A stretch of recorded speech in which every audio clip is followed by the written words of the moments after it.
Greetings YouTube, and welcome to a very special video that I have received more requests on this week than I ever thought I would, because we now have the brand spanking new featured 5-star hero crystal, which you can see if I scroll up, has 82 days left on upon the time of recording, probably about 81 days by the time that I put this out. But 82 days, that's, almost 3 months, no big.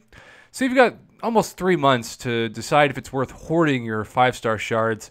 And full disclosure, I have been one of the biggest outspoken negative voices toward the new featured 5-star crystal system because, quite frankly, it was only changed because Kabam realized that players could hoard enough crystals to essentially guarantee themselves, for the most part, a 5-star god tier hero. This is how so many people, including myself, got belayed. So Kabam's effort to have this new featured crystal is a way to lower your chance of getting a specific champion from what it used to be, which at minimum was about a 20% chance, to a 4.2% chance, which is so drastically reduced that unless these characters that are flashing in front of you are anywhere close to god tier, mathematically, it seems like a really dumb decision to save your shards for this. So I'm going to go through champion by champion and just talk about the value and then give my overall assessment at the end. Hopefully that works out just well. And we're going to start from the top at Hulk Ragnarok, somebody that I really don't like facing in Alliance War. This person is an incredible Alliance War defender, and on the right node will cause you multiple deaths and maybe some serious trauma. I know it has me.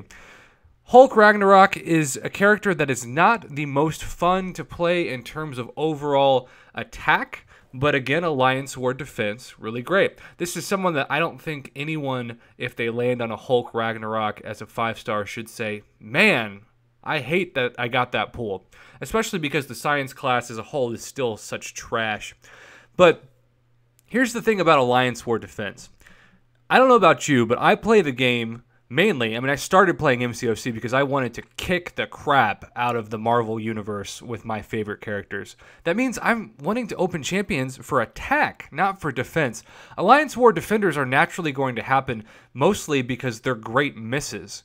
No one ever should go into a featured crystal hoping for a great Alliance War defender. That's why we have the 6-star crystal currently, and really why we have so many champions in the 5-star crystal. So if you've got these precious shards, and yes, we have a lot more accessibility to shards now in the 5-star version than we did, especially a year ago, you should still want to open people that are god tier attackers because that's going to be the most fun, and you should be playing this game so you can have fun. This is always should be a break from your day, not to add further stress to what's, I'm sure, already a very stressful day at times for you. So Hulk Ragnarok, I'm going to say a 6.5 out of 10. I'm somebody that, again, for Alliance War defense, you'd probably put it at 8 or 9. But overall as a champion, not somebody that I would be over the moon excited about. Killmonger, about the same. Another person that in the right node for Alliance War defense is great.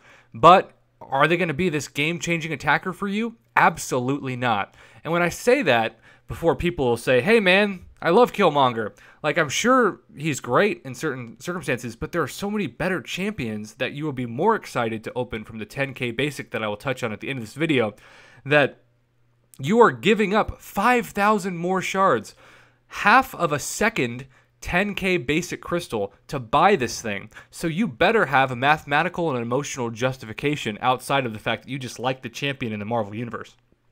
Okay, Sentinel. Again, Alliance War defender, fantastic. Now, I have had some people message me in the Line app that have said that they actually love to play with Sentinel as an attacker.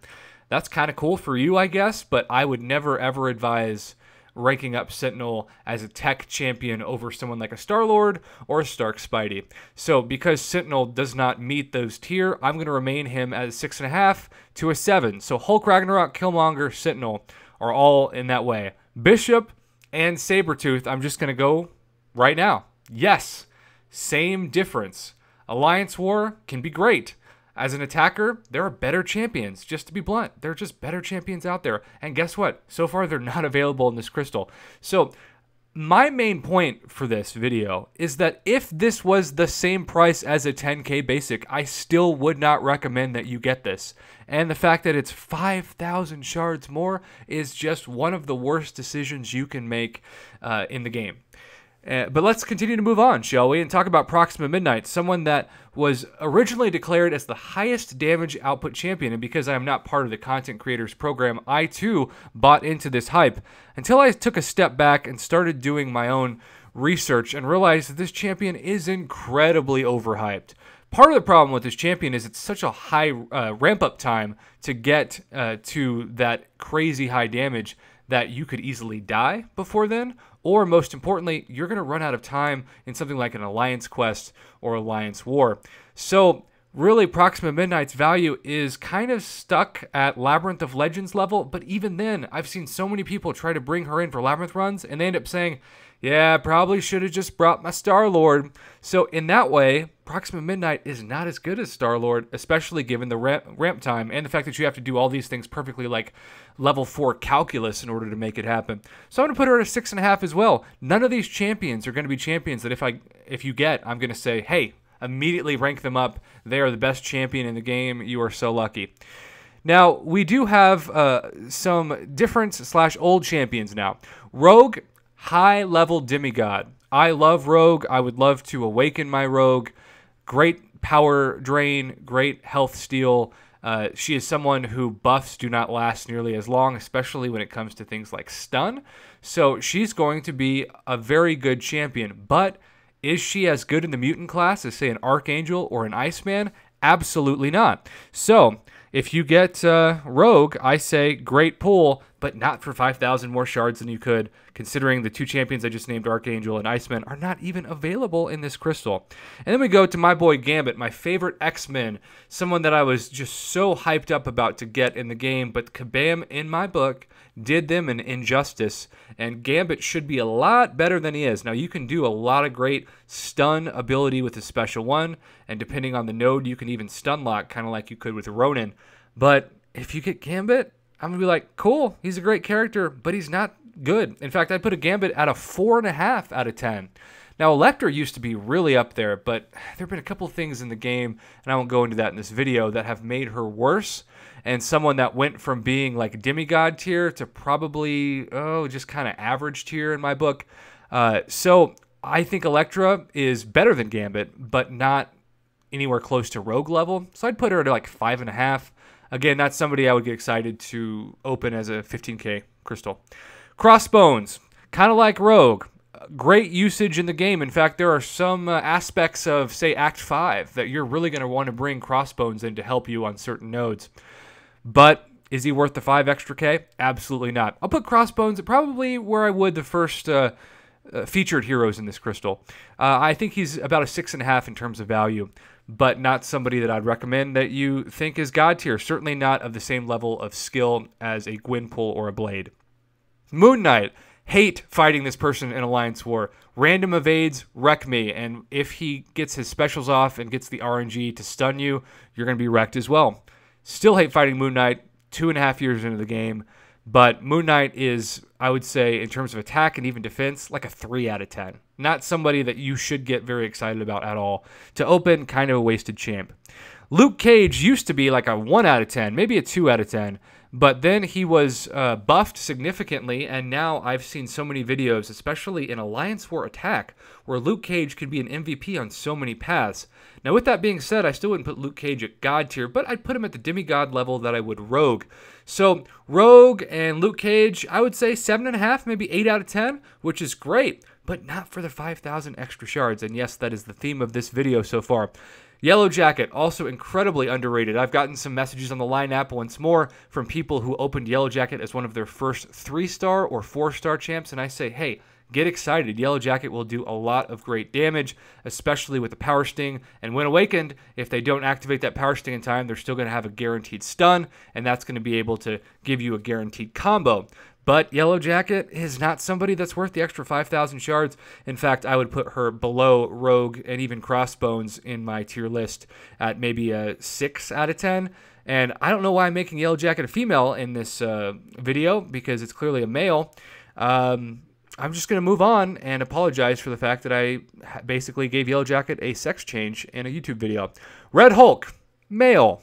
Red Hulk, just like Luke Cage, recently got a buff and became much better than before, but I really don't know anybody that uses Red Hulk, at least in the top tiers of the game, in any significant attack mode consistently, because there are just better champions out there.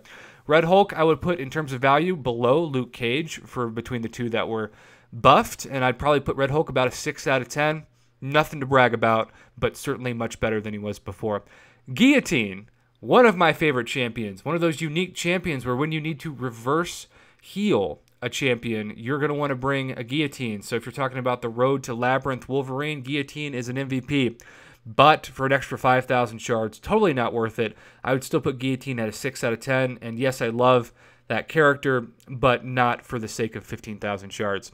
Now, Morningstar is an interesting one. Morningstar is one of the best champions out of this current rendition of the featured 5-star Hero Crystal, largely because Morningstar has both value as an attacker and a defender.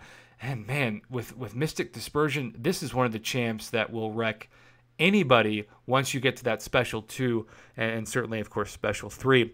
But I think Morningstar, even in this crystal, is somebody that I don't think is worth the 5,000. I'd put her at a 7.5 to an 8. But then again, not somebody that I would say spend almost 2 10k basic crystals worth. Not God tier, so not worth it. Iron Fist, we're going back to a champion that's like 2 or 3 out of 10, basically trash. Speaking of trash, we're going to skip ahead to the rest of the trash champions to cover them real quick. Satan herself, Miss Marvel, Kamala Khan, in my mind, I think could be top 5, maybe top 3 worst champions in the game all around. I don't see use for her except for the fact that she's poison immune, but so many champions that are poison immune are better. Total depression. If I spent 15,000 shards to get a Kamala Khan, I'd probably want to quit the game or at least drink a gallon of bleach. Rocket Raccoon. Amazing champ. I've seen so many people wreck as an attacker, but glass cannon champion. Let's be honest, Rocket Raccoon doesn't have recovery, so if you screw up and you get hit, you're going to lose a lot of health. Special 2, incredible damage, especially with the critical hit, but really not somebody that I would be over the moon excited about, especially for 5,000 more shards. So I'm going to put Rocket Raccoon at a 6.5 out of 10, but not somebody that's a game changer. The Hood is an interesting case because the Hood is someone that has a lot of value against certain champions, even a champion like Medusa, but I don't know anybody in the top tier who brings the Hood consistently for attack or defense. You might be the person that watches this video, comments below, and is like, hey, I love the Hood. I put the Hood over Scarlet Witch or someone like that. And I'm like, wow, that's amazing. Good for you, but consistently, not so much. Superior Iron Man, kind of underrated because of the recovery aspect, but the attack damage is not impressive at all. Certainly the new Iron Man looks way better. So I'm going to put the Hood at like a 6.5 out of 10 and Superior Iron Man at like a 4, maybe a 4.5 out of 10. Now, Angela is one of the best 6-star champs available, and she's somebody that is in the demigod tier range, kind of right up there with Rogue. Great, powerful, hard-hitting champion, but not somebody that I would say hits or does as much damage as, say, a Medusa. So because of this, I cannot say that Angela, even if this was a 10k crystal, is worth it. But certainly Angela is one of the best misses, or I guess hits, in this crystal. And then lastly, Yondu, another champion that no matter how much you fight him, he will still wreck you in Alliance War. I am a big fan of Yondu. I think he is a very underrated champion, even unawakened. But back to the theme of this, if you were going to ask me, should I spend another 5,000 shards to get a Yondu, I would be like, absolutely not. It's a terrible decision. Here's the bottom line. In the God tier, which is not available in any capacity of this crystal, we have Archangel, Iceman, Dr. Voodoo, Ghost Rider, Magic, Gwenpool, Blade, Medusa, Hyperion, Starkey, and Star-Lord. All of those champions are available in the 10k basic. And yes, I know there's over 100 champions now in the crystal, but that's still about a 10% chance to get a God tier champ. There is a 0% chance to get a God tier champ in this current crystal. I would not put any of those champions at the same level of the champions I just named. And for science, I wouldn't even put those champions at the same level as Quake or Void. So I think this is an easy decision. I think you've just got to pass for the next 3 months and say, I will open my basics, and yes, there'll be some misses. Yes, I'll open people like, almost forgot about covering him, Hulkbuster, who's a 2 out of 10 at best and needs to be buffed so bad it's not even funny. But you can get a Hulkbuster for 10k and feel a lot less depressed than if you spend an extra 5,000 shards on him.